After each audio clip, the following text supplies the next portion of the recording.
DJ ಹಳ್ಳಿ KJ ಹಳ್ಳಿ ಗೋಲಿಬಾರ್ ವಿಚಾರದಲ್ಲಿ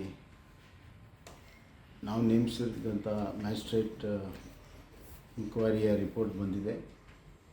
ಅದನ್ನು ಸರ್ಕಾರ ಯಥಾರ್ಥವಾಗಿ ಒಪ್ಕೊಂಡಿದೆ. ಇದು ಅತ್ಯಂತ ಸರಿಯಾದಂಥ ಕ್ರಮ. ಮೊದಲನೇದಾಗಿ ಆ ಸಂದರ್ಭದಲ್ಲಿ ದೊಡ್ಡ ಪ್ರಮಾಣದ ಹಿಂಸೆ ತಡೆಗಟ್ಟಲು ಮತ್ತು ಪೊಲೀಸ್ ಸ್ಟೇಷನ್ ಮೇಲೆ ಅವರು ಮಾಡಿರುವಂಥ ದಾಳಿ, ಪೊಲೀಸರ ಆತ್ಮರಕ್ಷಣೆ, ಕಾನೂನು ಸುವ್ಯವಸ್ಥೆ ಕಾಪಾಡಲು ಅನಿವಾರ್ಯವಾದಂಥ ಕ್ರಮ ತೆಗೆದುಕೊಳ್ಬೇಕಾಯಿತು. ಹಲವಾರು ವಾರ್ನಿಂಗ್ ಕೊಟ್ಟರೂ ಕೂಡ ಅದು ಮಾಡಲಿಲ್ಲ ಕಾರಣದಿಂದ. ಮತ್ತು ಇವೆಲ್ಲವೂ ಕೂಡ ಮಾಧ್ಯಮದಲ್ಲಿ ಭಾಳ ಸ್ಪಷ್ಟವಾಗಿ ಬಂದಿತ್ತು. ಆದಾಗ್ಯೂ ಕೂಡ ಅವತ್ತು ಕಾಂಗ್ರೆಸ್ ಪಕ್ಷದ ಶಾಸಕರ ಮನೆ ಮೇಲೆ ದಾಳಿ ಆದರೂ ಕೂಡ ಅವತ್ತಿನ ವಿರೋಧ ಪಕ್ಷ ಅವರ ರಕ್ಷಣೆಗೂ ಬರಲಿಲ್ಲ ಮತ್ತು ಗೋಲಿಬಾರನ್ನು ಪ್ರಶ್ನಿಸುವಂಥ ಕೆಲಸವನ್ನು ಅವ್ರು ಮಾಡಿದ್ದು. ಆದರೆ ಈಗ ಸತ್ಯ ಹೊರಗೆ ಬಂದಿದೆ. ಸರ್ಕಾರ ಅದನ್ನು ಒಪ್ಕೊಂಡಿದೆ. ಅವತ್ತು ನಾವು ತೆಗೆದುಕೊಂಡಿರುವಂಥ ಕ್ರಮ ಸರಿಯಾಗಿದೆ ಅಂತ. ಇವತ್ತು ಪೊಲೀಸ್ ಸ್ಟೇಷನ್ ಮೇಲೆ ದಾಳಿ ಮಾಡುವಂಥದ್ದು ಅಕ್ಷಮ್ಯ ಅಪರಾಧ. ಅದು it is attack on the state itself.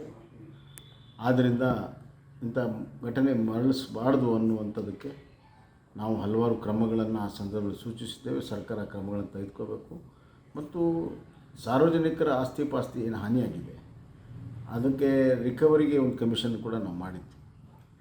ಅವರಿಗೆ ಕಾಂಪನ್ಸೇಷನ್ ಕೊಡುವಂಥದ್ದಕ್ಕೆ ಒಂದು ಕಮಿಷನ್ ಕೂಡ ಮಾಡಿದ್ದೇವೆ.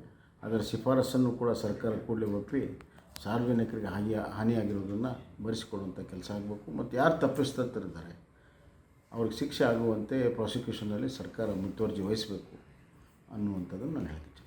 ಸರ್, ಅಂದು ವಿಪಕ್ಷವಾಗಿದ್ದ ಕಾಂಗ್ರೆಸ್ ಒಂದು ಸಮುದಾಯವನ್ನು ಟಾರ್ಗೆಟ್ ಮಾಡಿದ್ದಾರೆ ಅನ್ನುವಂಥ ಒಂದು ಆರೋಪವನ್ನು ಮಾಡಿತ್ತು. ಅದೇ ಈಗ ನಾನು ಹೇಳಿದೆ, ಈ ಎಲ್ಲ ವಿಚಾರಗಳು ಮಾಧ್ಯಮದಲ್ಲಿಯೇ ನಡೆದಿದೆ. ಒಂಥರ ಲೈವ್ ಆಗಿ ನಡೆದಂಥದ್ದು. ಯಾವುದೇ ಒಂದು ಸಮುದಾಯ ಟಾರ್ಗೆಟ್ ಮಾಡೋ ಪ್ರಶ್ನೆನೇ ಇರಲಿಲ್ಲ. ಅಲ್ಲಿ ಅತಿ ಹೆಚ್ಚು ಸಮುದಾಯ ಅವತ್ತು 2 ಪೊಲೀಸ್ ಸ್ಟೇಷನ್ DJ ಹಳ್ಳಿ ಮತ್ತು KJ ಹಳ್ಳಿ 2 ಪೊಲೀಸ್ ಸ್ಟೇಷನ್ ಮೇಲೆ ದಾಳಿ ಮಾಡಿ ಪೊಲೀಸ್ ಸ್ಟೇಷನ್ಗೆ ಬೆಂಕಿ ಹಚ್ಚಿ, ವಾಹನಗಳಿಗೆ ಬೆಂಕಿ ಹಚ್ಚಿ, ಪೊಲೀಸ್ ಸ್ಟೇಷನ್ ಒಳಗಡೆ ಇದ್ದಂಥ ವಾಹನಗಳು ಬೆಂಕಿ ಹಚ್ಚಿ ರೆಕಾರ್ಡ್ಸನ್ನು ಸುಡುವಂಥ ಎಲ್ಲ ಪ್ರಯತ್ನಗಳೇನು ಮಾಡಿದರು.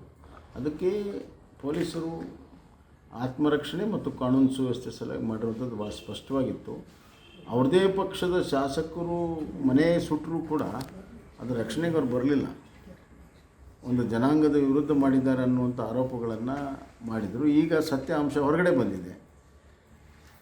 ಈಗ ಅವ್ರದ್ದೇ ಸರ್ಕಾರದ ಒಪ್ಕೊಂಡಿದೆ.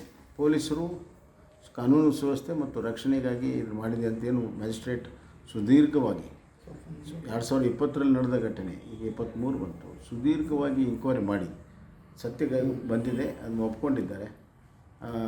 ಹೀಗಾಗಿ ಅವತ್ತಿನ ನಮ್ಮ ಕ್ರಮ ಸರಿ ಇದೆ, ಅವರ ಆರೋಪ ಸುಳ್ಳಿದೆ ಅಂತ ಸ್ಪಷ್ಟ.